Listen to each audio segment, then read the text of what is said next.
welcome to the Weekly Mag. Today we'll be talking to the directors of the legendary Catalan circus Circ Raluy, Louisa and Kerry Raluy. Are you thinking about taking a year off? We'll learn what gap years are like in our interview. And we'll have a few rounds of our weekly Guess What, the funniest quiz ever, with the one and only Sergi Cervera.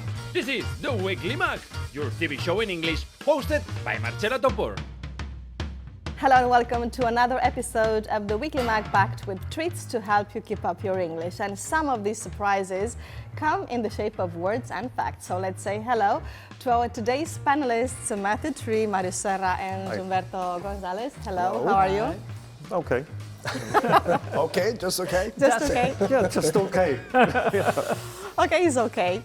Okay, and we're going to discover some expressions with Mario Serra, our archaeologist of English words and idioms. Oh my God, wait, archaeologist of English idioms is a Yes, perfect that's right. way to describe you, Marios. Really? Yes, in fact, oh my God, I'm just getting a picture of you in a fedora hat, leather jacket, and a whip over a pit of snakes like Indiana Jones, yelling out English idioms of snakes. Well, actually, Marius, you don't have to imagine it because we've made a spec photo. Oh, get out of here. Let's have a look. Oh my God! Right? Oh my God, oh wow. Yeah. Okay, That's- Marcella, Where's you the may... whip? Oh yeah, couldn't it's there. imagine that, but that's me. Our own Indiana Jones, right? Oh my God. Marcella, can you send me a picture of that? I may have to put it on my wall. All right. I sure will. I sure will. Yeah, I'll have taken some idioms I dug out. I've been digging out for words all this time, including one that Marcella asked me for last week. Mum's the word, Ooh, I love that one. meaning be quiet, right? It's quite old. It has more than 3 centuries. 3 history. centuries? Yeah. And it seems to be originated by some mummers theater plays, which is a sort of tradition because onomatopoeic mum coming from mime, right? It seems to be an English or British tradition. Do you know that? Or are you English. familiar? English. English. Just English? Okay. Yeah. With masks or how is No, it? they're still performed, but usually it's when you get 2 ritual figures who are having a fight, and the typical one is St. George and the Dragon, funnily enough. Oh, Get out of my here. God. Yeah, This is quite Catalan. it's quite Catalan, yeah. But I- they do it in local festivals and things like that. I am so good. shocked, first of all, because I always thought that mom's the word came from the word mother. So mom's the word because your mom was mime. always telling you to be quiet. Exactly, because your mama tells you. Yes. I learned so much Right. on this show. Okay. Okay, and let's a learn word. more, right? Let's learn more about last week's guess word. Yeah. I think it was very, very, very easy. So, mom's the word, and don't tell because we have still a few minutes to think about it. A digital home for a spider. 3-letter God. word. Finally, one that we can get. Mind's the word. Exactly. And Marius's number 1 fan, Humberto Gonzalez, has gone onto the streets again to ask about what, Humberto? Well, since Marius is actually bringing up masks and actors, I, the walking carnival, who was always changing into some different costume, decided to go and ask Catalans about how or if when they change their identity because they want to hide something. So let's take a peek. Okay. My name is Marcela Topor. Would you believe me? Yeah, sure. Well, it's a good disguise, ladies and gentlemen. I have a fake name. I use, well, maybe I shouldn't say that. I give the name Batman. Where would you hide? Maybe grab a wig from someone, change your identity. That's You don't know what you just asked for. Should he wear the coat too? I don't really want to wear this. Make her wear it. I don't want to wear it. No. come on. It's really... I don't want to. Okay, Humberto, so you'll have to tell us all about your red-headed alter ego. Is it some fantasy? Or, do you think it's normal to go out in the street and tell people you're me? God knows Well- what he's doing on my name. Well, first of all, I actually did ask everybody if I was Marcella. I pretended to be all of you. But now, the fantasy part is about the TV show Alias. Have you not seen the TV show Alias before? To be honest, I haven't, but I've heard of it. Well, let's see. Oh. So there you Yeah. are. Okay. Yes, that's Jennifer. It's Jennifer Garner on. Exactly. Yes, and she was the queen of costumes on that TV show. It's actually like a 007 woman. It's one of the best series ever done. J.J. Abrams did his Oh, first really? series. He was Okay. amazing. Cliffhanger after cliffhanger on every episode. I strongly recommend it.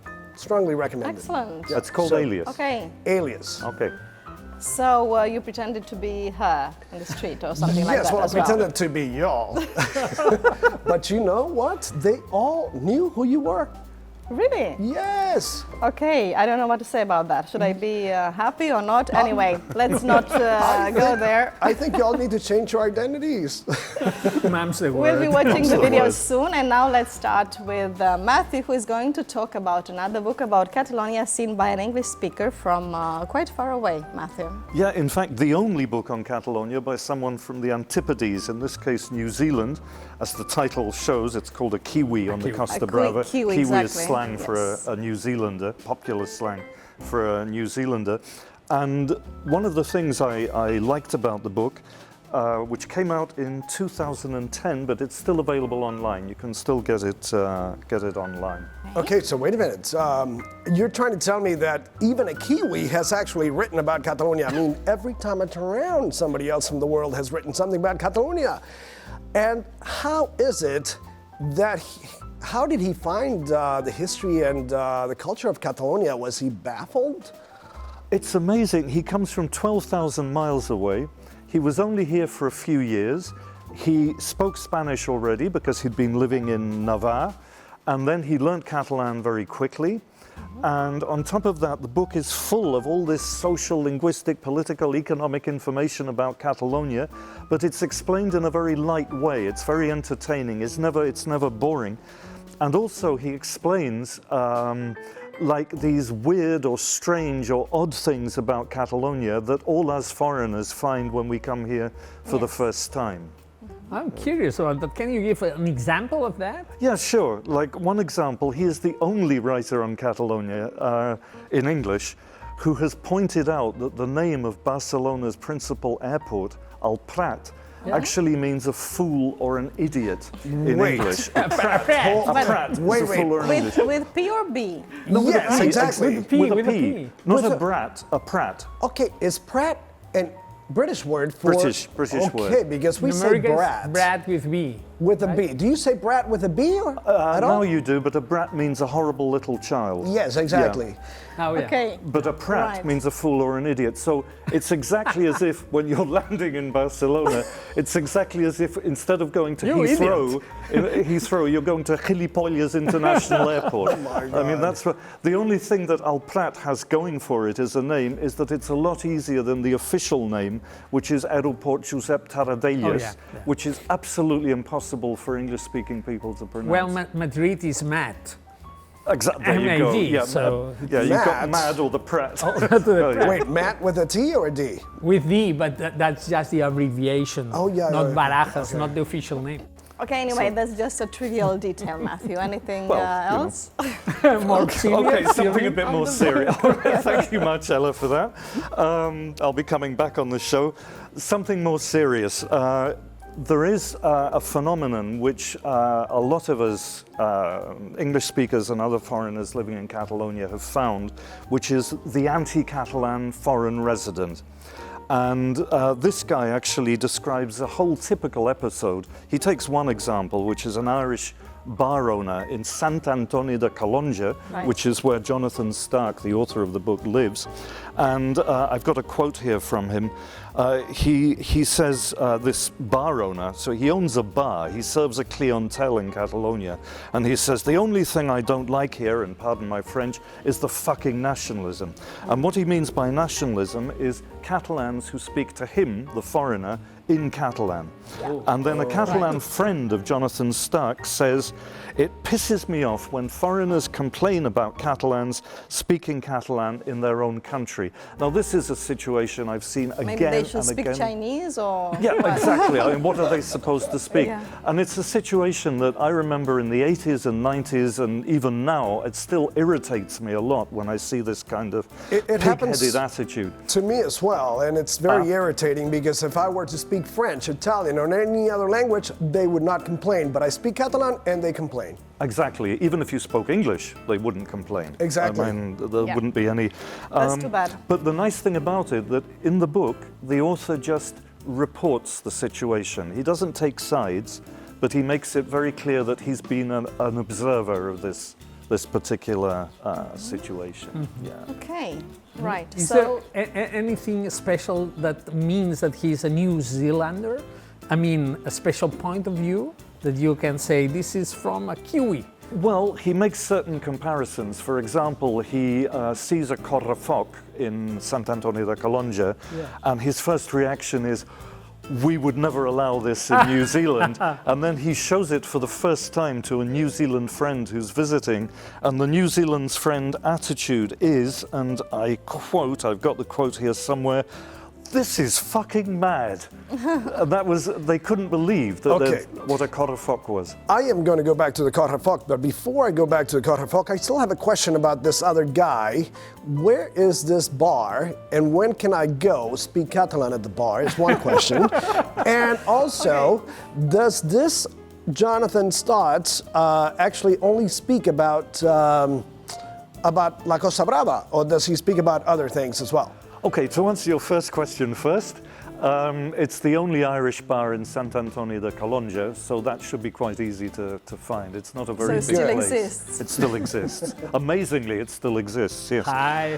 And yes, hello from here. Hello from here. And no, he talks about plenty of other places. He's traveled all around the world, but in the book he talks about Seville, he talks about London, he talks about New Zealand, obviously, and interestingly he speaks about many other Catalan-speaking areas that he knows. Valencia, French Catalonia, the Balearic Islands. He's even got a little detail. He goes to Menorca and he discovers that in Menorca a lot of English words are used in the Catalan they speak there. And I knew that bottle was un botil. Un botil. Un botil. Yeah. A bottle is un botil, and a window is un bowinda, a bow window, and stuff like that.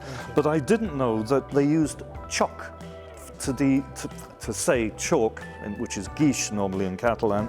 They use groggy for drunk. A drunk person is like grog, somebody who's groggy. Yeah, Yeah. exactly. And they say for someone who's got a black eye, they say te un ull black. Okay, wait a minute. Instead of an ull de vellut. That makes total sense to me. I actually would say un ull black also. And I think maybe, I usually when I pretend to be Catalan, I tell people that I'm from a small village in Empúries, but I think I'm going to say I'm from a small village in Menorca now, because I think I'm more Menorcan. Because of the English words. Exactly. Keep popping Because in. they were 1 century there under English rule. Yeah, So exactly. that's why. Exactly, and those words have stayed in the language. There's one question I'd specifically like to ask Umberto, Yes. as an English speaker who's learning or has learned Catalan, because what Jonathan Stark had was a whole series of typical problems that a lot of foreigners have when they're learning Catalan in Catalonia. And I'll just give you one example that he gives in the book. He's trying to practice his Catalan, he's in a bakery, he's trying to buy bread, and he orders in Catalan, and he explains this situation. The shop assistant says, "En total 10,60. 10,60, I repeat in Catalan. Is that correct? Perfecto, she answers in Spanish. Molt bé, gracias, I say. Gracias, adios, she replies in Spanish. Adeu, adeu, I say in Catalan. At the moment, he says, I am having bilingual conversations like this every day. A Kiwi speaking Catalan and the Catalan speaking Spanish. It's very frustrating, especially as in the rest of Spain, Catalans have the reputation of being very intransigent with their language. I wish they would be intransigent with me. I don't know if you've ever had that kind of experience. I think a we little all bit. have, right? Yes. Let's stick with the words then, because it's Mario Serra's time to show us what's behind some English idioms and these ones in particular. So my favorite idiom is "it takes two to tango," because in an argument, it really does take two to look at each other's sides, and really it takes two to tango. I like the idiom that says get someone the taste of their own medicine. Don't know, I guess it's the same in Spanish. I like it, it's kind of ironic. Don't know, I use it sometimes. So. It takes one to know one. In Swedish we say you become your crowd. And it's just how you're influenced by the people around you and how you're a reflection of them. Yeah, this is the last one. It takes one to know one. Good one. Well, only a person with your character traits can be able to recognize another one with the same traits. That's to say, for instance, as an accusation, you are only saying that about me because it's true about you, right? Yes. It would be In my case, I had, when I came out of psychotherapy, I would occasionally run into people who would say, "You've been in psychotherapy, haven't you?" And I would say, "Yes, takes one to know one." I got that for years, That, you know. that was quite positive. Yeah, that was quite effect. positive, But yeah. it can be to mock someone, for instance. Someone says, "John is an idiot." You say, "It takes one to know one." Yeah. Right? Or saying, "Look who's talking to John," or maybe you should talk. Do you use these sort of variations? Yes, all the time. It's a defense mechanism, I think. Look who's talking is very Look who's common. talking. Exactly. Look who's talking, and it takes one to know one is very, I don't know in the States, but in England it's very common. We use It's that all very the time also. common indeed. And the meaning of it takes one to know one is similar to it takes two to tango. Well, not exactly. There's from one going to two, but this "it takes two to tango" comes from means that sometimes you need to share responsibility. Think about a girl who's get pregnant, for instance. It takes two to tango, because there was a boy there with sharing Yes. responsibility. The thing is that tango is a dance for couples, so it seems quite normal to say that, but do you know why is it for tango? A tango and not some other dance? Like waltz, it takes two to waltz, it takes two to mambo. I can guess, because Try. the tango is quite an erotic dance. Yeah. And it takes two to tango is often used when there's some kind of dispute between a couple. You know, when one person is not making as much of an effort as the other. So then you say, hey, it takes two to tango. In other words, to make the relationship work. Something like That's that. perfect, because waltz was more elegant and it's not so physical like tango. But the reason is because of a song. It was a song called "It Takes Two to Tango." It's from 1952. It was by Dick Manning. I didn't know, but Louis Armstrong got it popular. Really? So let's hear for a piece of that song. Let's hear. Very interesting. Yeah. 'Cause it takes to the tango, to the tango, to really get the feeling of romance. Let's do the tango, do the Have you ever heard it? Do you recognize it? Never heard this. I might have. Yeah. Yeah? It rings a bell. It's, Yeah, it it's- doesn't even ring a bell for me. I've listened to a lot of Louis Armstrong, but not that one. Not that one either. Yeah, well, I've seen there are lots of versions because it was popular in the 50s, but we are all so young that we can't remember that. But the Louis Armstrong Even one me. was the most popular version, maybe, and it's really that the idea, right? And more dancing idioms, Yeah, right? I've been dancer today, so there's another one, to be the belle of the ball, the most attractive woman. Here you are in our party, Because I'm right? the only woman, right? I'm the only woman here. Social gathering. It was adapted into English in the 17th century and, of course, from French. because, you know, Beauty and the Beast in French is La Belle et la Bête. So the belle of the ball. It's like playing with words, like bell and ball and all that. And I found a third dancing idiom, but it's not so used, maybe you don't know it, to dance attendance on somebody, meaning to pay great deal of attention to someone, but showing it so that you are waiting, maybe you are shuffling or moving your feet, or have you ever heard that? Not me. No, I've really read no. it, but I've never heard it. You read it's a it. kind of old-fashioned thing, and I would never use it. I can't think of a context in which I No, would because use it. it's comes from 16th century. Well, That's right. So that's why you read it, because William Shakespeare wrote it it's one of typical Shakespearean idioms. It's from the Henry VI, right? But it's not quite alive, so Okay. it's normal not to know. I like the other one better, about medicine. Yeah, Right? a taste What was of it? your own medicine. Exactly, this one. This This is more means- popular. Yeah, you get Yeah. what you give, right? In Catalan, we've, another way of saying is very today, face the music, for instance, meaning you like a taste of your own medicine. In Catalan, we say tal faràs, tal trobaràs.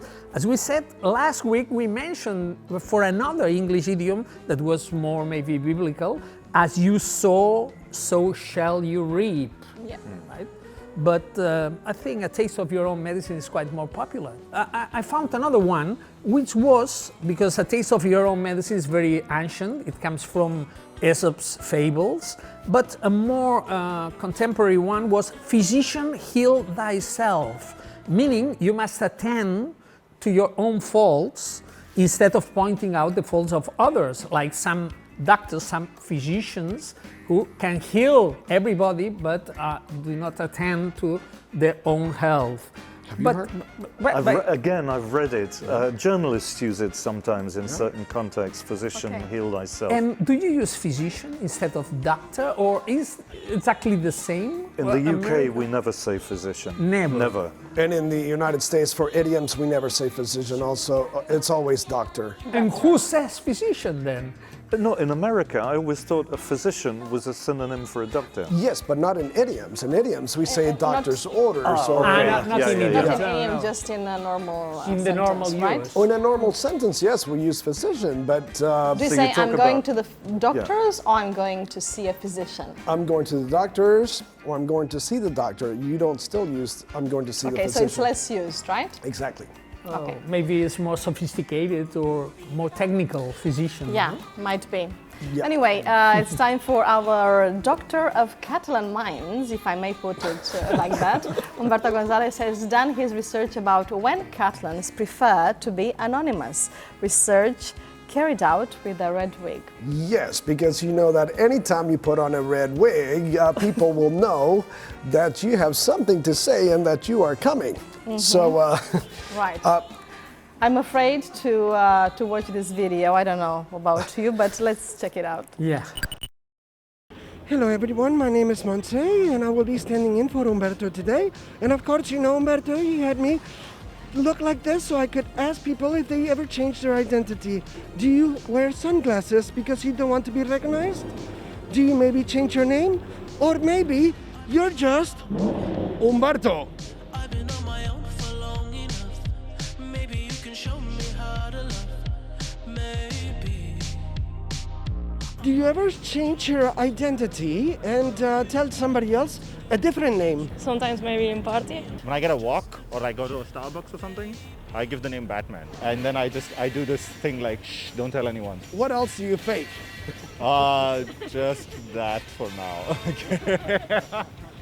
When a telephone company calls, I always say I'm a minor. I think I'm going to use that line, Danny. hey, cutie pie, I'd like to order a pizza. Yes, my name is Jordi de las Llums de Montserrat Prat Pujol. Have you ever actually changed your name or your personality or something? Oh no, I actually haven't. No, I'm just kidding. I have never done that. I'm English. He told me you were Catalan a little while ago. Ah, that's my mystery. You caught me! I have a fake name. I use, well, maybe I shouldn't say that. I use a fake name on Twitter. No, that's good.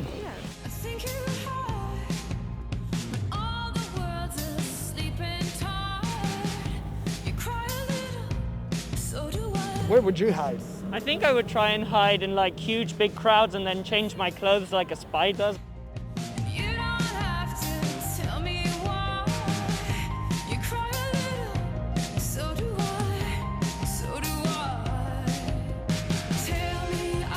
So what nickname can you tell me? It's salmahorias. It was salmon and carrots, which are salmon zanahorias. Salmahorias. Salmahorias. Salmahorias. Salmahorias. Salmahorias. Salmahorias. Salmahorias. Salmahorias. I will have a nightmare about salmahorias tonight.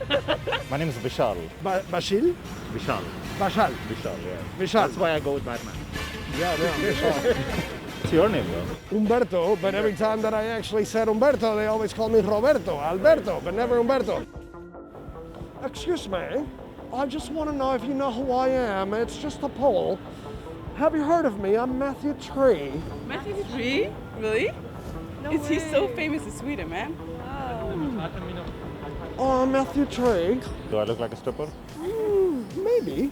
Well, I'd have to see you a little bit more naked. Can you take your shirt off? No, I'm good. It's a bit cold right now. I'm still from India. I'm still tropical in my blood. So thanks. But no, I'm not a stripper, unfortunately. Okay, so what about your name? Judith. You are Judith, but sometimes you say you're Judith. If I were Asian, how would you pronounce your name? Judito. Interesting. Who are we really, ladies and gentlemen? The point is that we can be whoever we want to be, and the Catalan seem to be having fun doing that and having different personalities, including me, myself, and I. Okay, Salmahorias was my favorite. Salmahorias. Yeah, it was great. Now I have questions for you guys. Really? Because in the United States, I had to give a different name when I went to a restaurant because they would ask you for your name, so they would call you when your food was ready. And I could never say Umberto because they couldn't pronounce my name in the United States. So I always would say David or Mark or something else. Have you guys ever had to do that here in Catalonia or somewhere else in a foreign land? Yeah, actually, yeah. If I book a table at a restaurant, I say Matthew. They say Ignacio. I say no, Mateo. And then they say, oh, Mateo. Mateo Tree. Mateo Yeah. Tree. Sounds good. And by the way, can I just say, Yes. imitating the English accent, it was a bit like Dick Van Dyke or Mary Poppins. You know? It wasn't quite there. Are you serious? Yes, I'm serious. Yeah. Everybody thinks actually I'm English when I speak like this. No. But I do have another question. Sorry. Yeah. Okay, so as writers, have you guys ever written under an anonymous name? Yeah, absolutely. Really? Tell us. I can't tell it. It was anonymous. So it wouldn't be a It secret. would be outrageous, right? Yeah, but I've done that. Because in Catalonia, you have one of the biggest secret literary names of all time, Victor Català, who actually had to do it for a special reason because, you know, she was a she and she would get better attention as a he. What about you, Marcella? Have you ever written anything under a different name? Well, I can't say. No. Okay. The official answer is no. Okay. I can say. Okay. Yeah, in fact, with no name at all, I published a kind of anarchist manifesto in a magazine called Insurrection in London back in the 1980s, and I definitely did not want my name on that manifesto. And the second time was in Catalan, was in a book that was published in the 90s. It was written with a woman writer in Catalonia, and we both kept our names out of the book, which, given the quality of the book, was a really good idea. But it was quite weird having this book out, and it sold quite well at one point, and nobody knew who wrote it. Sometimes here we call negras to the ghost writers. Oh, right? okay. And this in publishing industry is quite common among journalists sometimes. who work and write for everybody, for another one who puts his name or her name. Yeah, the term is quite racist. That's it. Also, so. Well, I have a shocker for you. I actually did do it myself also. When I was in high school, I actually wrote these stories about other students, and it was called What If? And What If had the boys having to do everything that the girls do. It was a different world, and the girls would do the opposite. So in this world, the guys would get pregnant, as an example, and so on. So I actually wrote scripts. I mean, I would write them, and they became so big, all the students would actually read them, but I did it anonymously, and I would always leave it in a class, and it would spread throughout the whole school until I got caught. I almost got expelled, but yeah. Right. Today is confessions time. Yes. Isn't it? What about the internet? Because the internet is probably the place where people hide their identity the most. So have you ever found yourselves talking to anonymous people Nicknames. online? Oh God. Yeah. Oh Yes. God. Yeah. I avoid having discussions with anonymous profiles in the internet. I found that the Catalans, and whom I find more reserved, were really willing to actually do this also. They were willing to give a different name when called and so on, which is... But that's in Tinder, you know, not in the normal net. Okay, so we're going to another topic there. So maybe another time we can talk about that Yes. with Umberto, maybe. especially, because now it's time to reveal the solution of guess what, Marius Serra's weekly enigma. So over to you, Marius. Yeah, that was really, really easy. So Yes. I'll give you a countdown and you can say it. Okay. We remember the clue. It was a digital home for a spider. It was a 3, 2, 1. Web. Web. That's great. You all get Exactly. it. Exactly. That's the guess word solved. A very easy one. So what about this week's? Will it be a short one, an easy one again? No, I'm sorry. I don't want to spoil you, but we need to have a little bit more difficult. A bit of a challenge. And longer. Yeah? That's it. Yes. That's it. But of course, like any time, is totally doable, right?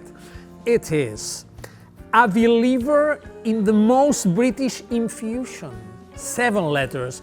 A believer in the most British infusion. 7 letters. This has to do with drinking. Yeah, definitely. Okay, there goes another guess word for our puzzle lovers to test their mind with. So if you crack it, you can go online and post the answer on our social media profiles. And as always, we'll have the solution next Saturday. Well, Matthew, Marius, Umberto, a pleasure. Thank you for your Same here. words and facts. Until next time. And definitely the best way to improve your English is by having a good time. And we can do that with a good film or a book, particularly if you can borrow them for free from the Xarxa, the Bibliotecas Municipales of the Diputació de Barcelona. So pay attention to our weekly recommendation with Salvador Faura, our librarian, and Miquel Lopez, our cinema expert from Televisió de Badalona.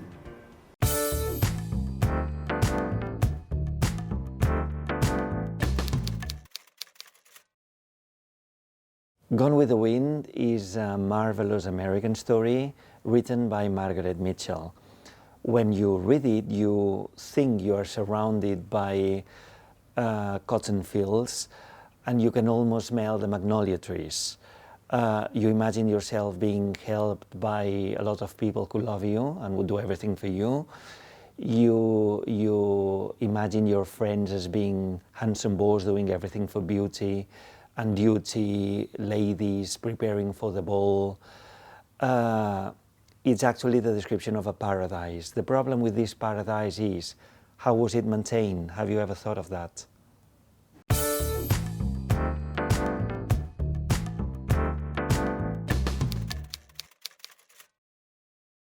Okay, yes, it's cliché. Yes, you know what's going to happen. Yeah, there have been too many stories featuring nuns, villains, and music.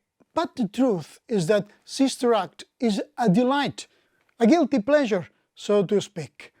Okay, yes, it's true. The story of the second-rate Las Vegas singer who hides in a convent to escape from a group of gangsters is too obvious. And yeah, you're right. all the nuns are stereotypes, beginning with the Mother Superior played by Maggie Smith. And yeah, it's true, all the Belanes are too ridiculous, even the one led by Harvey Keitel. But we forget everything when Whoopi Goldberg and her choir of nuns start singing and having fun. All of them, even the Pope. It's fun to be a nun.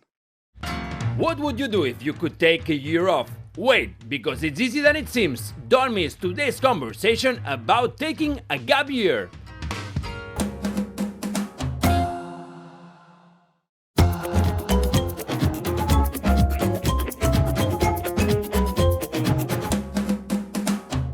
Welcome back. Watching Tom Cruise in the movie Cocktail awakened a love for this job in this young waiter, a mix of creativity and imagination that requires a very special hand with the ingredients but also with the customers. Let's meet Fernando de Carvalho, a Portuguese bartender, and his passion for the art of making cocktails. Hello, my name is Fernando and I'm a waiter bartender.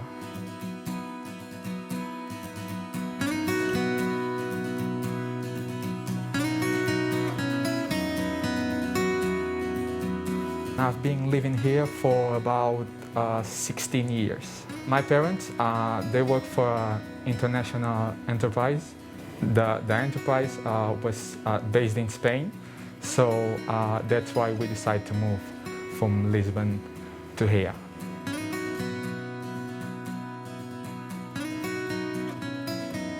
I was 14 in that moment.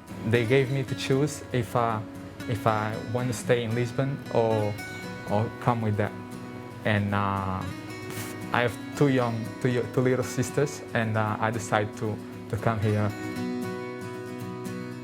Yeah, I'm living in Girona about 6 years. Trying to find a midway, a halfway. I think Girona was the perfect place with all the landscapes and the people, and I think I made a good decision. Yeah, I started like preparing like simple things when I was like 18 years old, and since then till now I've been working sometimes as a waiter, sometimes as a bartender, private parties or just regular bar. I've watched Tom Cruise movie Cocktail. I was like, damn, what this guy's doing? And in that moment I just captured that moment and just stay in my mind for years and years. And while I'm getting older, I'm just trying to find the way to get to that. When I start working at River Cafe, I start to develop my skills and learn from other people how to prepare cocktails. The skills you must to have to be a good bartender, good memory, agile physically and mentally, and I think being very creative.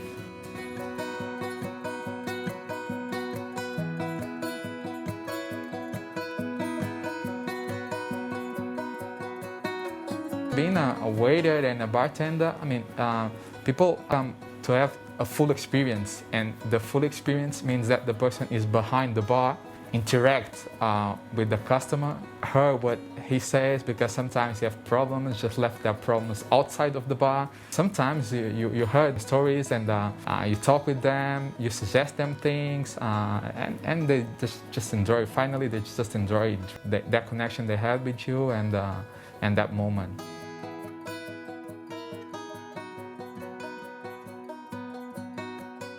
It could be obviously, but create your own cocktail since zero to have it done, and see how people taste it and enjoy it, because sometimes people just come for a place to have an experience, and you made the experience since the bottom to the top, and it's like pretty cool.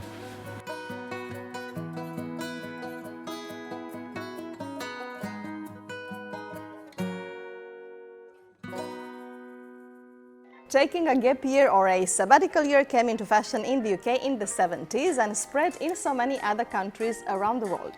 So what is it like to take a gap year? How can working or studying abroad for a long time change your life and get you really fluent in English? We have here with us today Meritxell Morera. Hello, and Hello. Eduard Tetilla. Welcome to the Hello. Weekly Mag. How are you? I'm very well, thank you. Good. Excellent. Well, Meritxell Morera lived in the United States and Denmark for 5 years and used this experience to found Sabbatica, which defines itself as a globally oriented education consultancy. And Eduard Tetilla is also here to tell us about his own sabbatical year. He studied tourism and spent almost a year working in New York.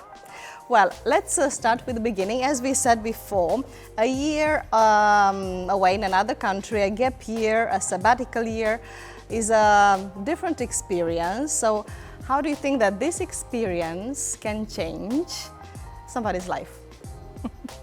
Meritxell. Okay, well, I think that when you decide to take a gap year, you're not really sure. I mean, you don't know it's going to change your life. You're doing it because you're looking for something else, and actually I think that you're looking to find what you want to do in life. And then you realize that, of course, it changed a lot of things, and I think most important is that you are taking out of your comfort zone, and that doesn't happen, that often. And you get to know you better. You get to know what you like, what you dislike, what you want in life. I think that we're rushed to make serious decisions in life, like what do you want to do when you grow up? And you have to take that decision when you're 16. What do you know about life? What do you know about? So I think it's great to discover and just to go to the unknown and put yourself into situations that are going to be challenging, but they will give you a lot of skills without you knowing that's happening. Okay. Eduard, do you agree? Totally. It's a nice experience to go abroad and to know yourself and to discover different cultures and experience practice it. the language also? Yes, improve Right. the language and stuff like that, yeah. Can anyone take a gap year? Is it difficult to do it? Is it a challenge, an economic challenge? Most people think it is an expensive thing to do. Other people say, I don't have time or I'm afraid. What do you think? Is this experience for everyone, for anyone? It's for anyone that would like to do it. The thing is do something different, invest that time. And I think that because famous people do it, you tend to believe that, wow, that's out of my reach. But as a matter of fact, that's not true, because even though you don't have the money, you can do something during that gap year to be able to survive wherever you can go. work, yeah, find you a can job, work. part-time job, right? Yeah, and it's very easy now because you have special visas to do so, like a working holiday visa, for example, or you have work and study visas, or you can even go and teach Spanish or Catalan somewhere else, or you can be an au pair. I mean, the options, I think, are unlimited. And it's not for famous people only, not at all. And or for rich and famous. Yeah, or rich and famous. No, anyone can do it. So Okay, that's the thing. That's a good thing to know. And the other concept, if I might tell you, is that it doesn't have to be a gap year. It doesn't have to be a whole year. It can be 2 months, it can be 3 months, it can be half a year, whatever, one feels. That's also a very good point. In your case, Eduard, it was a whole year, right? It was in New York. Almost. But you are from Paralada. You live in Paralada, Girona. Yes. And tell us about your experience. What was it like to move from Paralada to New York? Well, it was a shock, because... A shock.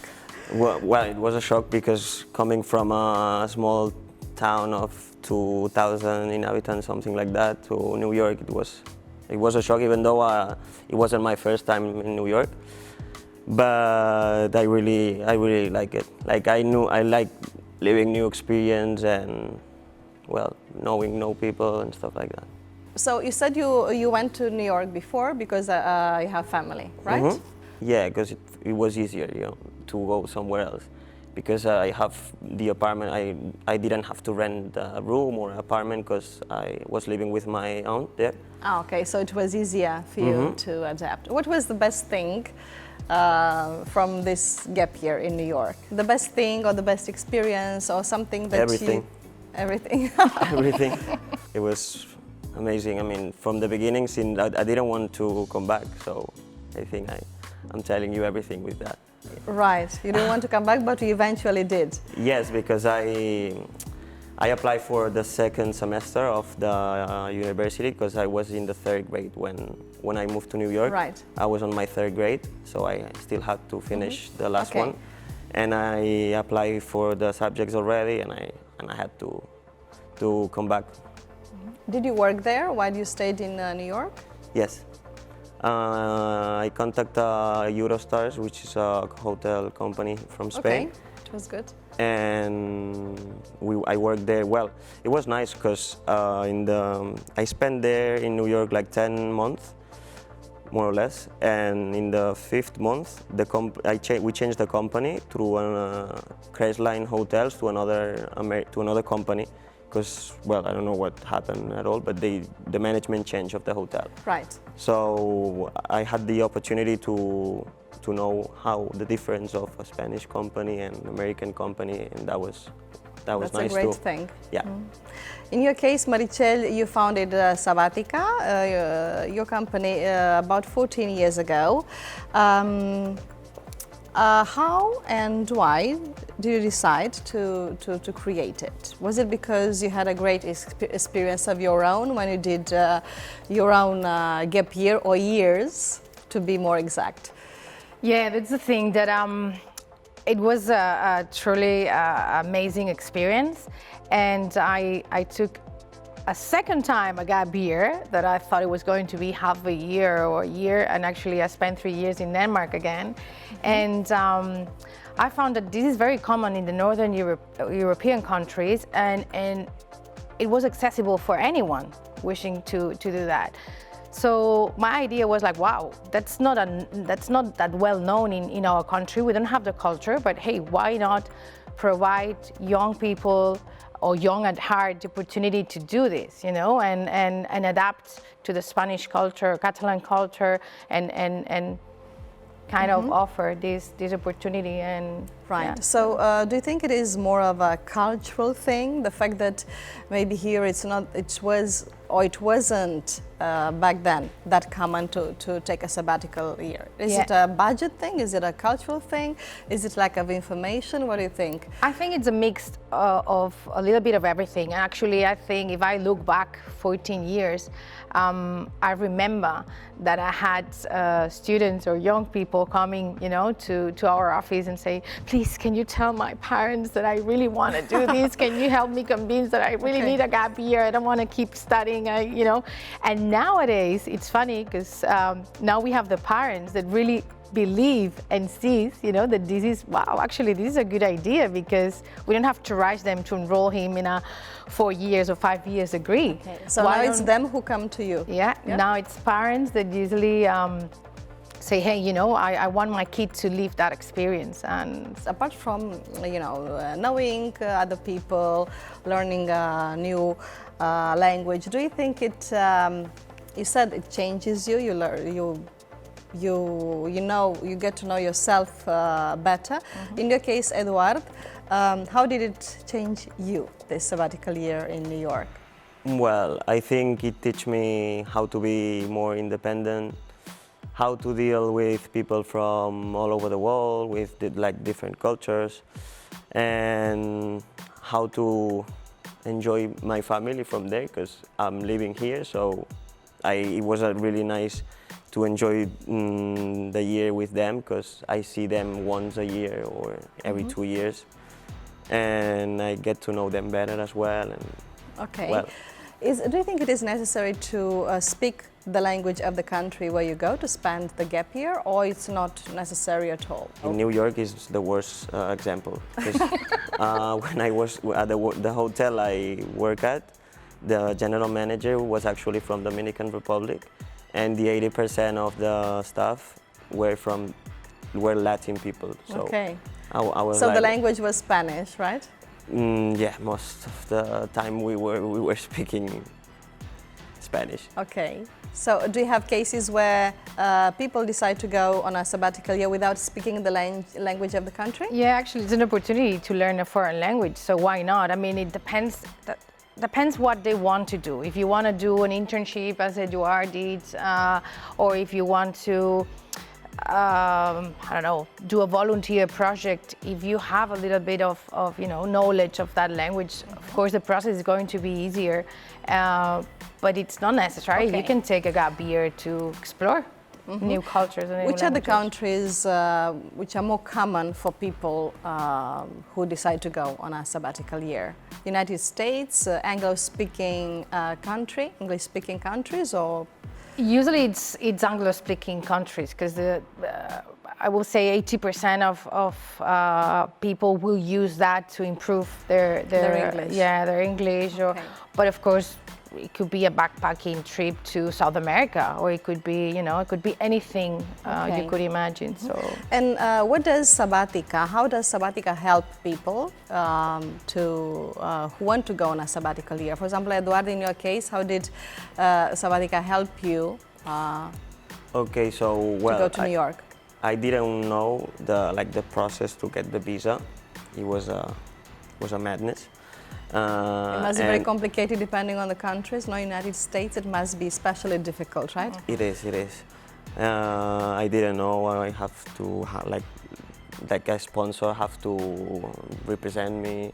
I didn't know I had to go to Madrid for an interview in the embassy. A lot of things that Mariche helped me and guide me how to get the visa and the support after that as well.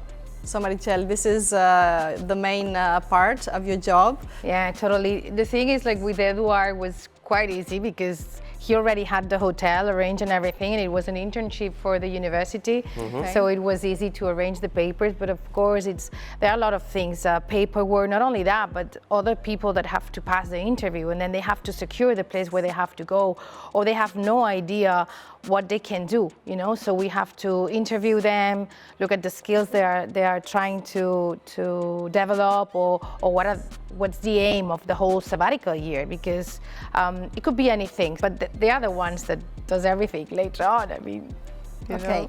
The company is based in Mataró. Yeah. Right. I guess now you work mainly online. Yes. How did it affect you, this whole COVID situation? Wow, it's been crazy because we had people all over the world. Actually, I started a year ago. We had people in China when this exploded. So of course they were the first ones either to cancel the trip to China or to come back. It was like running the whole, world map, helping people, people that wanted to come back, or people that so assuring that they were okay, that they had a place to stay if the internship was canceled, or if they had. So it's been tough, but so even though now there are a lot of restrictions, we're trying to help, but also taking it easy. I mean, we don't have to rush to send them abroad. The state has a travel ban, so we cannot even send people there unless they have something very specific. But there are other countries that are opening up. We have people in Australia that are having a year of their life without COVID. We have people flying to Canada, which is having kind of facilitating the things to young people. So it's a matter of being flexible. Okay. Be open and flexible and take it easy for a while, right? Well, actually, some of our own collaborators here at the program have come to Catalonia in their gap year. We'll be joined by one of them right away, and we'll also talk about famous people who took a year off. But that will be after a language tip. The word light is used metaphorically to refer to wisdom or understanding. And here comes Mark Broderick to teach you 4 useful idioms which will help you, well, see the light.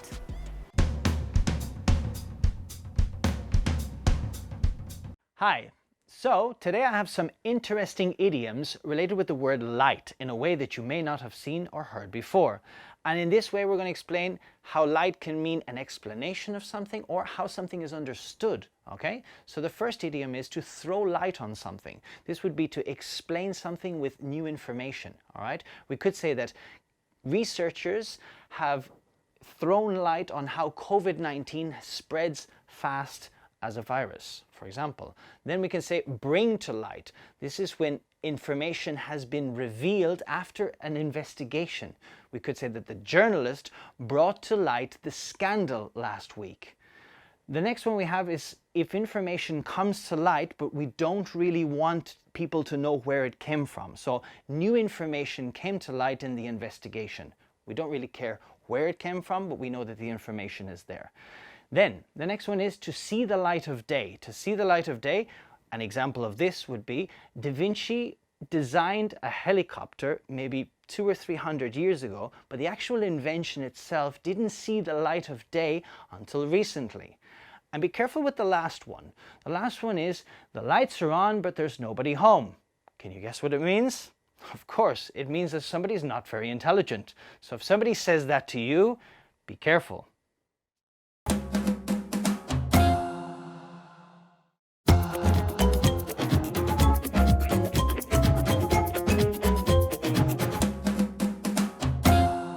We're back and talking about gap years and how can we make the most of them with Marichel Murera from Sabatica, a company that helps organize sabbatical years, and Eduard Tetilla, who actually enjoyed one gap year recently in New York.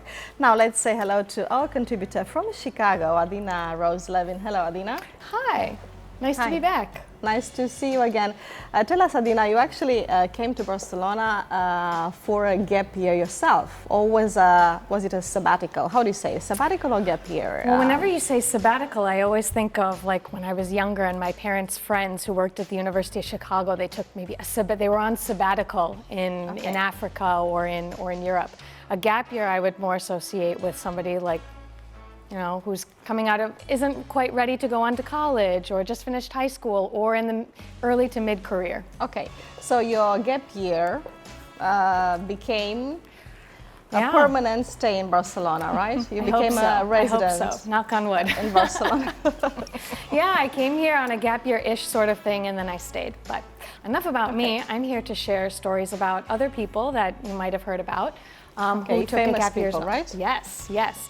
So the first one is Elon Musk. Maybe you heard of him? Yeah, founder of SpaceX, this business entrepreneur, super mega mogul, product architect of Tesla. Well, when he was in his late teens, he's originally from South Africa, and when he was in his late teens, he decided to go to Canada, where his mom's family is from, and just kind of take a great escape. But as Esquire magazine called it, his great escape wasn't so well planned out.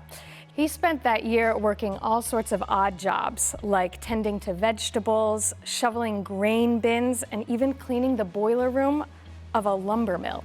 Wow. Before eventually going to college in Ontario. So my question is, how much of somebody's gap year should be thought out, and how much of it should be, well, not so thought out, like in his case, and kind of spontaneous? Okay, I think Marichel will be able to answer that very well. The thing is depends the amount of money that you have for that gap year and the time. I mean, if you have a whole year, of course, you can do different things, you know, and kind of wine tasting, so it will be like doing different things. I guess it depends on each person, and I've met people that spend a year just traveling around the world, you know, with a backpack, and that was it. So of course that means that they need more money to do so. But I guess it depends on your style and what you're looking for. Exactly. I think you don't have to fill in quickly a gap year doing something, but I will recommend to plan, you know, you don't want to be a couch potato for a whole year or 3 months. You have to invest that time. I think it's wise to invest that time in doing something. Yeah, and totally taking advantage of that, making the most of your time. Another example of an interesting gap year is a little more recent, Malia Obama. Wow. So she followed in her father, aka President Obama's footsteps, who also took a gap year when he was younger, and he traveled to India, Kenya, and Bali. Well, Malia had been accepted to Harvard in 2016, but she decided to take a gap year first, and she actually worked at the US Embassy in Madrid for a little bit. And then she spent time in Bolivia and Peru with a program that organizes homestays with local families, also does some language immersion and volunteer work. Now, in both Elon Musk's case and Malia Obama's case, they were in their late teens, sort of on the younger side. But as time goes by, people might get more settled down with their work or their family. So I wanted to know if there's like an ideal age or like a sweet spot when people tend to or should be going abroad. Or like, for example, or taking a gap year and traveling. So, you know, Edouard, for example, would you like to take another gap year and do something different? Absolutely. Absolutely. But nowadays, it depends on the situation. If you have a job, now if you have a job, is it better to save the job? I think. If you have money to go, just go. But if you need to gain some money to do it, it's better to save the job, gain the money, and then you took another gap year. For the moment, it's with COVID and stuff like that, it is better to. Yeah. And as for the age, what do you think would be the ideal age to go abroad on a gap year? Like after high school or after university or in the middle? I think there is no way. 30s. Yeah, why not? I mean, if you like adventure, right? I was 20 when I moved to New York. You were 20? Yeah. Right. And I did it because of the university, because I had to do the internship program. Okay. But probably I will do it in the future, I don't know. Is there an ideal age? What do you recommend? I would say it's very easy when you don't have any attachment. I mean, if you're married, you have kids, and it's more complicated. Even though you can move the whole family, you know, to another country. Yeah, sure. Yeah, of course. I mean, it will take a little more time, or you will have to make more arrangements, but you can do it. I think it's ideal before going to university, because it will give you also an insight of what would you like to study, so you will not waste 5 years in a career that maybe you know, it's like, what am I doing here? Exactly. So maybe it's wise to do it there, but there's not set rules. Like, I've seen people burn out at work. I mean, actually, if you ask around, not your case, because I'm sure you love your job, but if you look around in any city, how many people are really burned out or unhappy in their workplaces? So why not? It doesn't matter, you know, how old you are. Take a gap year, take a couple, 3 months, do something different. And change is good, right? Yeah, and just step out, you know.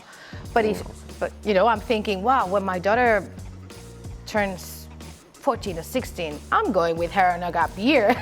You know, I just can't wait for that to happen, because it's true that when you travel, then you're craving for the next adventure. All right. Oh, Would you agree? Totally. My mom lives vicariously through me from all the way in Arizona. So we have more examples of famous people who went on a gap year, who took a gap year. In fact, the last one is a local one, Marc Clotet, the actor. Right. Before he was stealing hearts on El Cor de la Ciutat and Física o Química, and now on La Stella OK, he actually studied marketing at ESADE. And he he went on exchange to the United States at the University of Florida's Warrington College of Business. And according to his website, while he was over there, he also took underwater diving classes and a marketing internship in Chicago, where I'm from. Merichel, why do you think it's so important for people to learn, or if people do, learn new, kind of like weird and unexpected new talents or skills that they develop besides a language, even if they might not use it, you know, maybe 10 years later? I think it's good to have challenge, you know, if not, life will be so boring. We have to challenge ourselves and show ourselves that we're capable of anything. I think that one of the best things when you do something like that is like, you feel you're brave and you can do anything, you know, you want in life. So even though there are rough times, or you're insecure, or you don't know what to do, or, you know, a pandemic comes and screw all your life, you still have like, hey, you know, I can do other things. I don't have to be stuck here all my life. I can do something else. So I think something different. Yeah. You know, challenge yourself. We're getting to the end of our chat, but we still have one question up our sleeve for you guys. It's a surprise question from our last guest, in this case the sports person and translator, Alba Chandri, and this is a question for you. Hi, my name is Alba Chandri. I'm a sportswoman, a translator and a teacher. And during 3 years, I went on a round-the-world trip on a bike. And now I have a question for you. I would like to know, what would you do if you had 3 years off? Wow, I'm starting a new life again. Edward? With what? Well, in 3 years, it's kind of a long time, but I don't know. Probably like the same, like meet new people. Had to know where to go first because 3 years is a long time, but I would do it for sure. Absolutely. I'm clear. I'm going to Australia and New Zealand for sure. Wow. To start with, and then from there we'll see. You know, it's great to know that you have 3 years to look for something exciting. And you, Adina? Oh man. I mean, Why not? I've only been here for only 3 years, I think. I'd love to just travel around different parts of Catalonia for 3 years, and maybe the rest of the peninsula and work my way through Europe. Okay. Hopefully you can do that. Yes. Who knows? Again, maybe knock on not wood. in 3 years. You don't need 3 years for that, but Yes. yeah, good luck with that. Okay, well, we all know a little bit more about gap years now, and we do hope all this information will help other people who might be considering one. Marichel and Edward, thank you so much for coming today. Pleasure. And Thanks for inviting Adina, us. see you soon. Thank you also. Get ready for mystery or and sheer entertainment. In a few minutes, we'll have a chat with Louisa and Kerry from the Circ Raluy and get a taste of their show.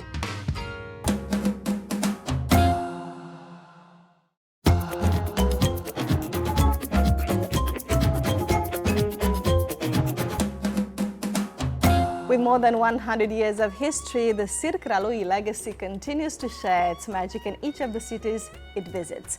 5 generations of the family have dedicated their lives to the show started by Louisa Raluy, the founder of the project, and now their successors are taking the circus to another level without losing the essence of its traditional origins. And we have with us today Kerry here and Louisa. Hi.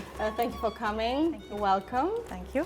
Well, we're talking about a great project here, Century of Life, and the legacy continues, and it continues with a new name, Circ Raluy, a legacy, and with a great motto, which is a show for adults that no child should miss. So what does it mean exactly? Well, it means that it's like a new concept of traditional circus, which keeps the essence of the ancient tradition, but introducing new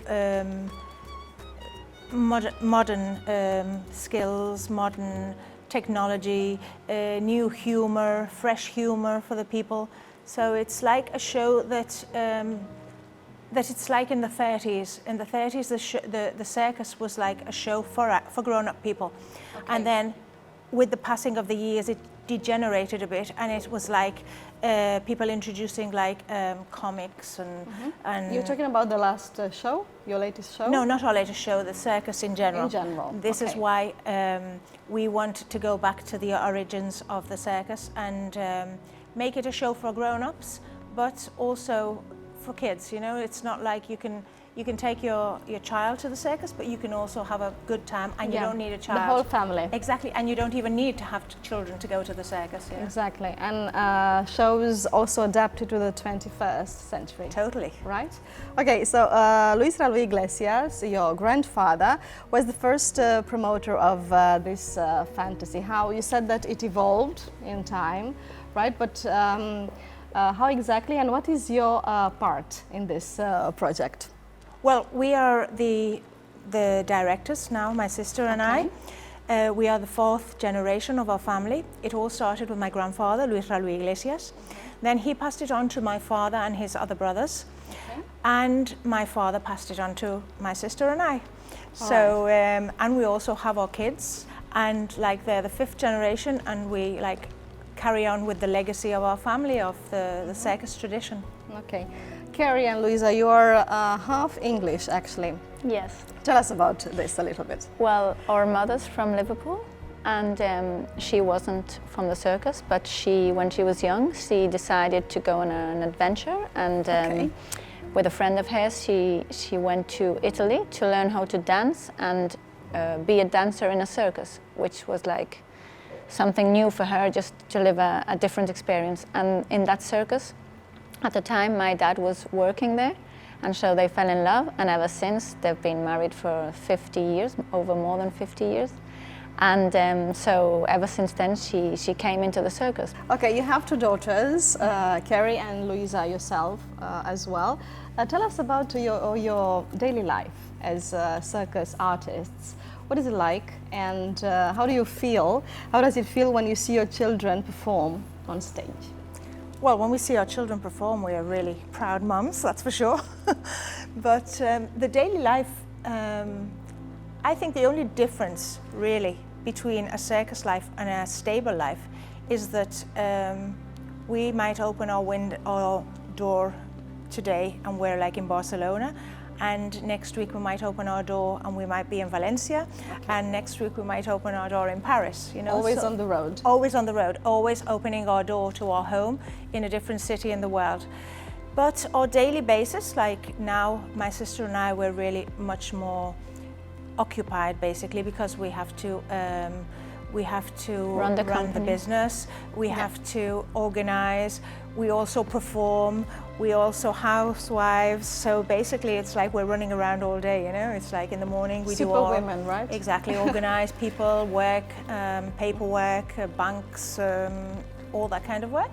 Then we more or less go into our housewife activities, cooking, washing, cleaning. What about the risks involved in this job of yours? And especially, have you ever suffered for yourselves or for your children while doing acrobacy or any dangerous acts? Yes, there is risk in every act. There's some that have more risk or less risk, but for instance, my nieces, so my sister's daughters. Your daughters, right? Yeah, Louisa? yes. They were doing a pole dance act, and my oldest niece hurt her shoulder, so she had to go for an operation. Well, she worked through the holiday season, and then she decided to go in for the operation. And in the meantime, the other niece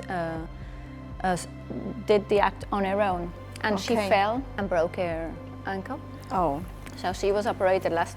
I'm so sorry. So yes, but people enjoy it and people appreciate the risk. Yeah. Although we do practice a lot to try and minimize that risk. And I hope it's not very serious and your daughters will recover soon. Yes, for sure. Anyway, let's talk about the circus tradition here in Catalonia as compared to other countries with probably more traditions such as France. What is your opinion on that? Well, actually, I think we're one of the only Catalan circus actually now on tour. There's not that many circuses in Catalonia as maybe, for instance, in another country. But there was, at one point, there was a lot of Italian circuses coming to Catalonia to try and build yes, like there's many circuses from outside that come into Catalonia, but not actually Catalan circuses. Yeah. What about this whole COVID situation, the coronavirus crisis? How has it affected the arts in general, and of course circus as well? How have you been able to cope with this situation? Well, it's been really like a shock for everyone, especially for us, when we were like not able to tour anymore, just stopped. Confined. The first time we were confined, we were in Reus, in Al Parc de Sant Jordi, and the city was really nice to us and let us stay there. And well, anyway, we couldn't move, but they were really, really nice. And then we started again in July when we, after those 3-4 months, stopped. But well, now we're working with 50% capacity. So you can still have performances. Well, we stopped at one point when there was the wave going up of the contagious, but now we're back on, and we're working with 50% of the capacity and all the disinfection and all the masks and the security and everything. But it's, I mean, we're okay for touch wood. We haven't been with COVID. No one of us has got it, and we really are very careful, you know, with the. But it's difficult because, of course, it's not. It's not an ideal situation, but. And Todo Locura is the name of your latest show. Yes. Tell us just a little bit about it before we go. Well, Todo Locura was actually, we thought about it during the confinement because it's like a double meaning. It's Todo Locura, meaning everything's crazy, and Todo Locura, everything can be cured. So it's a bit the idea, you know, that we had during the confinement. We set this show up with very little means because most of the artists that were supposed to join the tour couldn't come from other countries because they were like stuck in each one in their countries. So we actually had to deal with artists of Catalonia, of around the country, and not so much from people from abroad. Okay. And we thought, well, the people need fun, they need to go out, they need to have fun, they need to forget all this horrible situation, and that's what we did. Okay, basically. excellent. And talking of your show and now jugglers, we'll be watching a number today by the Argentinian juggler Pietro Vicentini. Tell us, what are we going to witness actually today? Well, he's our comic, one of our comedians in the show, yeah. And so he's really doing funny things in the show, but he's also got good skills, like he sings beautifully and he does juggling and he has many surprises in the show, and so he'll be doing a little exhibition just. Okay. Excellent. We are looking forward to see him. Well, Louisa and Kerry, thank you so much for being here. Thank you for with having us today. It's been a great pleasure. And ladies and gentlemen and children of all ages, let the show begin, and let's watch Pietro Vicentini. And in a moment, it will be time to play with Sergi Cervera, Patricia Scalona, Matthew Murtha, and Jofre Vallès on Guess What? The Crazy Stevie Quiz. Don't miss it!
after this great performance, it's time to change from passive viewers to active players. It's time to play with Sergi Cervera. Yes! Welcome everybody to Guess What? The quiz that tests both your knowledge and your sense of humor. As for our guest contestant, today we have with us again the wonderful Jofre Vallès. Hi, man. Hi, it's great to be here. Thank you very much for having me again. Actually testing your sense of humor and knowledge right now, and you are quite okay. Oh. You were smiling when you were saying hi, and thank you for having me, so good. It was a joke, right? No, it wasn't a joke, absolutely. Okay, Jofre is an old friend of this TV quiz, but he's also a musical theatre actor and singing teacher. So what have you been doing? What have you been up to these days, Jofre? Actually, I wrote a musical during the pandemic, so it's called Treinta y Tantos, and it's about people going through the 30s crisis. An expected plot. I did not write about myself. And yeah, we're trying to get a few performances going, and we'll see how it goes, you know. Can't wait to see it. All right. Excited. Incredible. Jofre already knows what it is like to face our quiz champions, Patricia Scalona and unexpectedly Dr. Matthew Murtha. Hello, guys. Great to be back. I love that Jofre is back because I know there's music ahead. Yes, Whenever he's here, exactly. there's a lot more music coming gonna on. have music today. Let's start with our most iconic round, the multiple choice challenge. 1 point for every right answer, and I'm sure you are all aware that yesterday was Tell a Fairy Tale Day. Were you aware of that? No. No. 1 point for every right answer. I said so. You just lost 1 point. Okay. The answer correct was yes, I was aware of that. I was going to say, once upon a time, I knew about Fairy Tale Day. Okay, so today we have asked people things about their favorite fairy tales, and as always, you're going to watch 3 videos, and this is the first one. I remember the Red Riding Hood. It's my niece's favorite book. She's 5 years old and she knows it from the top to the end. She also kind of acts as the Red Riding Hood, but there's something I will change about the book. Okay, well, she thinks she can improve the plot of a classic among classics. Well, how? I'm gonna give you 3 options. Option A, Red Riding Hood tricks the wolf rather than being saved by a man. B, Riding Hood surprises the wolf and her grandma in bed. A classic. C, Red Riding Hood kills the wolf thinking it's her grandma. Okay. Well, okay. I mean, I want it to be B, but I think... want it too. But I think it's going to be A. Okay. Red Riding Hood kills the wolf. Okay. Doctor? Well, having made love to a wolf myself, I'm quite certain the answer is B. Thanks for not talking about grandma. Okay, so well, she was there. And Who do you think was recording? Oh my God. Patricia? I think I'm gonna go for C, just C. to make a change here. Okay, let's see if you think like her. That she needs a man to save her. So maybe she can be smart enough to trick the wolf, and there you go, that's it. Congratulations! Yeah, Jofre got the points. Yeah, it wasn't B unexpectedly. Well, that was the most probable option, of course, although I think any of the other 2 could make for a good final episode of any TV series, right? I'm pretty sure that's how Sopranos ended. A wolf and a elderly lady in bed together with a young... There's a time to stop and it's now. Okay, moving on. Okay, so our question for you guys is, what do you think of this fairy tale, about this story, and what would you change if you would change anything in this story? We already know your Yeah, way too many clothes in this version. Everything I would change is like, yeah, I've heard you, but I haven't. I'm not gonna dignify that with an answer. Like in many. Thank you for being here, Patricia. Yeah, like in every tale, like everything is changeable because it doesn't adapt to nowadays reality, really. No, they're sexist, they're There's a predator Not there like the going time, for the. Hey? The time, I mean, like you said, like nowadays reality, not like the time when big wolves used to, you know, like talk with grandmas. And, I think the big wolf stands for a different thing, for a predator of a different kind. I know, yeah. Uh-huh. Anyway, got it. Okay, fair enough. So shall we move on to another story? Absolutely, yeah. All right, listen up. When I was a child, I used to watch Snow White. There was a bad queen, and she wanted White Snow to die, to be the most beautiful in the world. And when I saw her, I was very, very scared, and I was hidden behind the sofa. But now I think I can understand why she were like that. Okay, maybe we're gonna learn something today. How does she explain a stepmother's behavior? I'm gonna give you 3 options. A, the stepmother suffers from paranoid schizophrenia because she talks to herself in the mirror. Option B, she gets old and nobody tells her she's pretty anymore. Option C, she wants the 7 dwarf for herself only.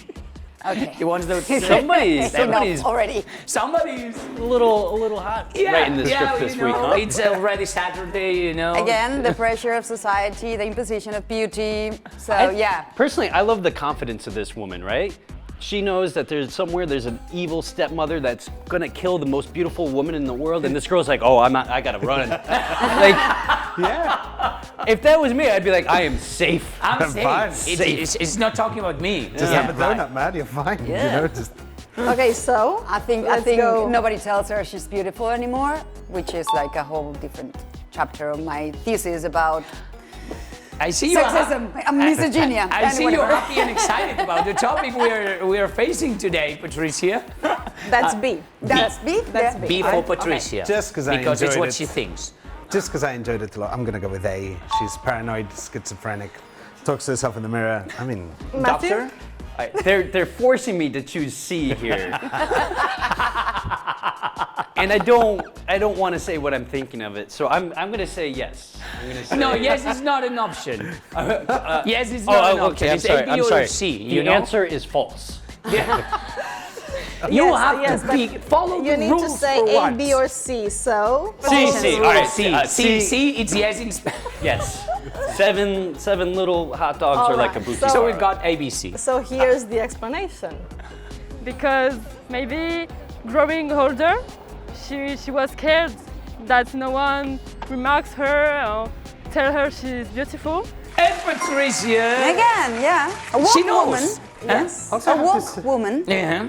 it's a bit weird that this girl is not old in any way, shape, or form, and the fact that she already feels that that's something that could happen is. It's called sorority, man. I know. She's right. I know. I'm not saying it's a bad thing. I'm saying it's shocking. Why? No, she's right Yeah, about it. yeah, it's good. She's hearing her elder. I could stop About as a it. quiz So we master. can I could agree. ask Patricia to stop, but I just prefer to encourage her against both of you, just because it's. This is going to funny. become a very different program if you encourage me to go on about Challenge feminism. accepted. So, yeah, no. So let's see our third video with a more local tale. The story is on the Valencian country, and it's about a little kid that lives on the forest that is near to the beach there with a big snake, with a python. And with the time that kid left the forest and go back to the civilization. Many years later, the kid went back to the forest and they were so emotional about this moment. All right, the typical python you can find in the Valencian country, you know? Aside from that, how does all this emotive and touching reunion end up? A, the python hugs him so hard that she kills him. You know? B, the boy takes the snake as a pet and they live happily ever after. Or C, he becomes partners with the snake and they set up a pest control business. That's clever. I like that. Everybody wins. We're business friendly. Yeah. Do we know who wrote it? Because if it was the Grimm brothers, then it's A for sure. I cannot right? reveal the personality of who did that. I'm gonna go with A. The snake kills the boy. You know. Period. Just period. We're talking about the Jungle Book here, right? Or not? Was that? That's no, a Valencian Valencian version, country, just Valencian country. But inspired by Story. but anyway, yeah, me. B. Anyway, who cares? B. That's your attitude. Doctor? Yeah, I think they're gonna create a vermin control company. The snake's gonna eat all the rats. the Again, kid- we've got ABC, Marcella. Okay, so let's see what the Valencian tradition tells us. That the snake struggled him so hard that she killed him. Well, I will say that the kid had never left the forest, like a savage. Like a savage, you got the points, man. I'm hungry, so I just empathized with the snake and... I can tell you're killing it today. Well done. Okay. So, good lesson. So again, to our guest, Jofra, if you had to surprise us with a tale, with an unexpected ending, which one would you choose to tell us? Well, I always like the dark versions of already existing fairy tales, like the Charles Perrault version of Sleeping Beauty. Have you ever read that one? No, So I'm the not. mother, I don't think so. I've never read. Doctor? The mother of the prince is an ogress. So the prince is a half ogre, half human. And the princess doesn't actually wake up because he kisses her. He kisses her and all the rest, and then she wakes up 9 months later when she's giving birth to his children. God. Yeah, and it's a really messed up version where the mother of the prince tries to eat her own grandchildren, and it's incredible. We've got an excited Patricia No, today. not excited, horrified. I know, I know. You raped her. Yeah, I was gonna say, indeed. was Not Bill today, Cosby it's a playing very the strange prince? day. It's a very, yeah. It's, yeah. let's see if it improves. Yeah, let's see if it improves. But for now, let's see who performed best in this first round. And of course, it's not you. It's just Jofra in first place with 2 points. Patricia's just behind him with 1 point. And Dr. Matthew Murtha just got none. What's the point? And what's Exactly. the point? Exactly. Never better said. That is the attitude. Exactly. Continue like that. But this is exactly. Okay. But this is time to take things seriously and move on to our second round. Exactly, but while you prepare yourselves mentally, here's a short language tip. So are you into mystery? Do you like reading a good whodunit or watching a cop series? Well, then you've come to the right place today. We're going to go through some phrases related to deducting and solving cases. So watch, listen, and draw your own conclusions. Hi. So we've all seen many detective TV series, read many novels. We all know great detectives such as Sherlock Holmes, Jessica Fletcher from Murder, She Wrote, and things like this.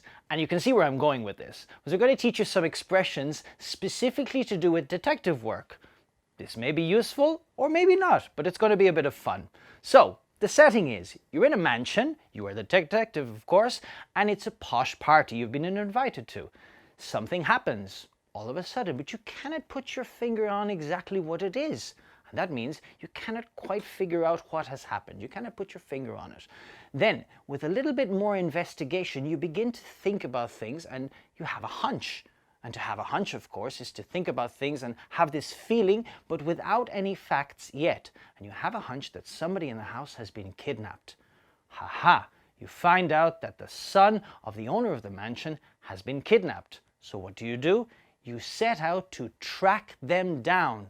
And to track down somebody is, of course, to follow the clues until you find them. Then you finally track down the son, who is actually playing video games in his friend's house, and it dawns on you, it's all been a charade. Dawns on you means you realize something. The son had simply escaped from the house, gone and played video games with his friend. Why? So he didn't have to do his homework. And there you have solved the mystery. Well, that was True Detective Talk. Now let's focus on our case. We're on to our second round, and I'm thrilled to tell you that it's a new one, so prepare for the Guess the Year challenge. Okay. Sounds exciting, right? Exactly. Well, there's not a lot of mystery about how it works, though. We'll read out a historical fact, although with some incomplete data. All you have to do is to write down the year when you think it happened on your blackboards. Okay. Just the year. The one that gets nearest to the year will get 2 points. And now If by any chance you guess the exact year, you will get 5 points. The jackpot, guys. Okay, so now... Never had 5 points. And it's not going to happen today. I guess. We'll see. Okay. Let's go to the first one. So that year, a popular writer, a central figure in Romanticism, was found wandering around Baltimore. He was dirty, delirious, and was wearing somebody else's clothes. A few days later, he died without being able to explain how he came to be in that condition. He was 40 and his death remains as baffling and macabre as his tales of mystery. So, what year was it? And while you are deciding... We have a picture here that was taken that same year. Exactly. Can we just say the name of the author? Okay. You can write it down as well if you want. Yes, exactly. But we're interested in the year. In the year. Oh, I have no idea. But it was really, really funny to watch your faces, guys, while listening, Marcella. You guys ready? Yeah. Okay, here we go. So, show the answers now. Peak, 1925, or Poe, 1885. That's good. So... Okay, so I think Patricia is very close. Quite close, actually. Yeah? We're talking, of course, about the death of Edgar Allan Poe, among other things, considered the inventor of detective fiction, who died in 1849. Wow. Okay. Which is, well done, the Chinese year of So the pig. Patricia gets... Patricia gets 2 points. 2 points, exactly. I shouldn't. Matthew none, and he should Well, always Matthew, points. I'm afraid to ask what that means, Matthew. Oh, I'm sorry, were we not using the Chinese calendar? I thought Okay, it was, good it's one, the good year, one. we all know it was the year of the pig in 1845. We should consider it as the right answer, but we will not. All right, Right, the next never one. I'm mind. going to get Next this next one. one. So let's talk of another death, but the death of an animal this time. So I'm referring to the last of the mammoths. After most mammoths died after the last glacial recession, some of the population survived a bit longer. And we have a clue for you. When the last of them had died, the Great Pyramid of Giza had been built centuries earlier. So we are going to round this up to millennia. There you go. Time to write down your options, please, in the Western calendar, Doctor. Show the answers now. 3000 BC, 1000 BC, and 3000 what? BC. 3000 BC. BC. Okay. It's actually tricky because we might have. The answer is 2000. I would give them all 2 points. We're gonna give them all 2 points because actually the last of them died about 4,000 years ago. That That's a is 2. 2000 BC. So Yeah. you guys are even. We're in the middle. Technically, it's 2021 BC, so they would win. So I mean, Just being generous. what's You know, because the you difference killed it. between 1,000 years after or before? That's you know? correct. What does It's it mean? more I or mean, less. like, exactly. Look at Matthew. 1,000 years more or less. What's 1,000 years Who among counts? friends? Who's counting? Yeah. We're going to finish with one of the most costly blunders on a space mission. That's a funny one. So the year we're talking about the probe Mars Climate Orbiter, which was reaching the red planet after a 10-month trip from the Earth. But then the probe got lost because the engineers didn't convert from English to metric measurements. Okay, so what year was it? I remember this happening. I remember when. Time to. Oops. Well, that gives you some options. You were alive. So, time to write it down. Wait, so like the last question, if we get it within 1,000 years, we're... Exactly, you're going to be cool. Okay, show the answers. 3, 2, 1, now. 2010, 2014, and 2007, which means that unexpectedly, Dr. Matthew Murtha got the points. Yay. Yeah, he doesn't know how it feels, right? The answer was 1999. Oh, wow. The mission here, I mean, pay attention. The mission cost $328 million. But well, as they say, the important things is not winning, but taking part. And I'm sure they had a good laugh.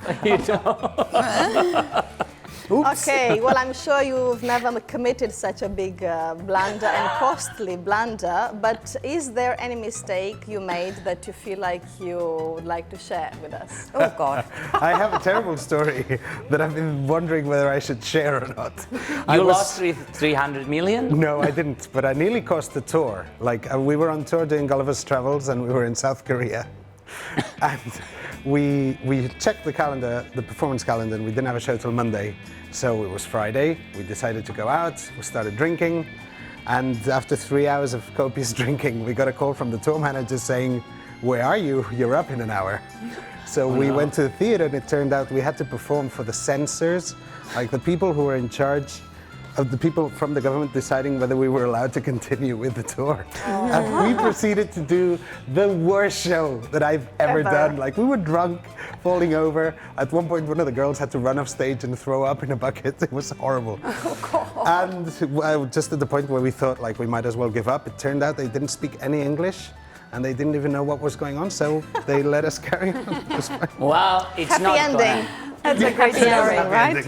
Yeah, and it's not going to affect your final score. Patrice is ahead and winning with 5 points, and the two of you are just right behind with 4 points each. How did that happen? Okay, so... And now, how do you feel about singing? The winner will be decided, of course, in the Lyrics Challenge. 3 points for every right answer. Okay, Geoffrey, I think you already know how it works. We read some verses of a popular hit, and you have to use the instrument to answer first and tell us the title of the song, or if you don't know the title of the song, you can tell us the artist, or you just sing it. Yeah, or you can use your talent and sing along too, Geoffrey.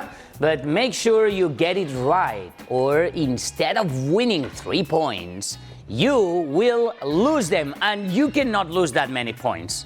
Not today. Okay. You just watch, buddy. Right. So listen to the verses of the first song. Okay, here we go. Now look at them yo-yos. That's the way. That's the way you do it. You get your money for nothing and your chicks, which I don't agree, for free. Play the music! Look at them yo-yos, that's the way you do it. You play the guitar on the MTV. I listened to this 3 times yesterday. That's the way you do it. Okay, job well done, absolutely. I mean, yeah, Money for Nothing, Dire Straits, that's the song they played at NASA after the Mars Climate Orbiter mission, you know, Money for Nothing. Right. Probably one of the most famous songs by Dire Straits singer Mark Knopfler composed the lyrics of Money for Nothing in an appliance store, writing down real phrases he overheard being said by an employee. Quite funny. There you go, yeah, I'm still thinking about the Mars mission. All right, next song, here we go. Okay, so, sitting here eating my heart out waiting. Waiting for some lover to call, dialed about 1,000 numbers lately, almost rang the phone off the wall. No? Nope. Nope. No idea. No. Are you sure? 3, it's gonna hurt. 2, It's gonna hurt, right? Yeah. Waiting. 1, That's the name of the song. play the music!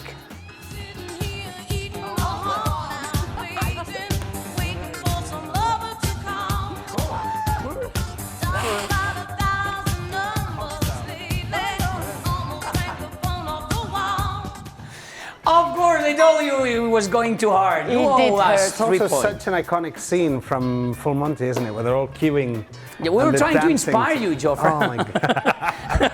You lost 3 points, man. And next song, Here we Sergi, go. please. Yeah, absolutely. Let's go. I heard that you are settled. Someone like you. Yes. Play the music! Exactly. Great. I heard that you're settled down, that you found a girl and you're married now. I heard that your dreams came true. Guess she gave you things I didn't give to you. I think you should You guys, of course, you guys have to continue you singing. need to Sing keep along, singing, come on, please. you have to do it. Somebody like you. Shut your mouth. No, I mean, it's a bit high for a boy. Go for it, because Patricia's gonna help you out. Never mind. I'll find someone like you. I wish nothing but the best for you too. Don't forget me. Yeah, you can do that. There you go, man. There you go. I did that. I did exactly that.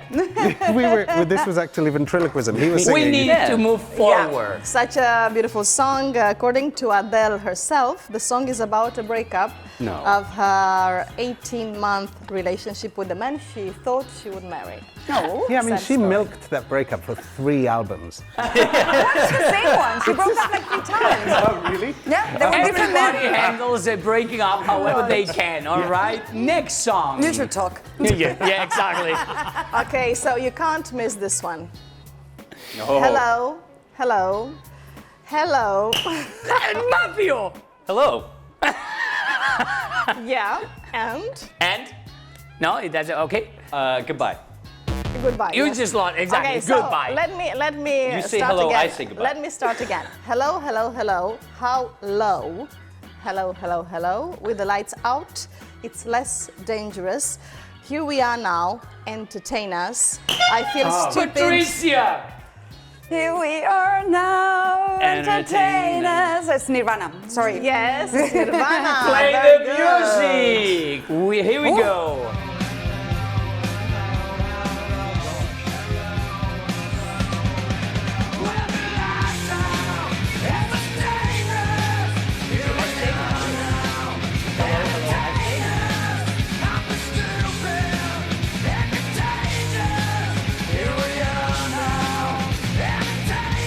There you go. Of course, it smells like Teen Spirit. A great song. I'm not looking to anyone here. It does. Of course, the best known hit by Nirvana. Patricia won with 8 points, but Jofra morally won too with 7 points. Oh, that's and nice. I like our those. lucky doctor he didn't own anything today. He just got 1 point. Hey. You're improving, man. You're It's not a improving. negative score. I mean, it's a win, right? Okay, well, Jofra, always a pleasure to have you here with us. Thank you for singing as well. You're It was a welcome. beautiful song. I love it. Indeed. And hope to see you soon. It's always a pleasure to be here. It is absolutely. Thank you, Matthew. Thank you, Patricia. Until next time. My pleasure. And this is the end of our quiz and the Weekly Mag for today. We'll be back next week. And this episode is online on our website, as are the rest of our shows. Also, don't forget to find and solve the guess word by Mario Serra on our social media profiles. And here is the clue: a believer in the most British infusion. That's 7 letters, and the solution on our show next Saturday. Thanks for watching and have a great week. Bye bye.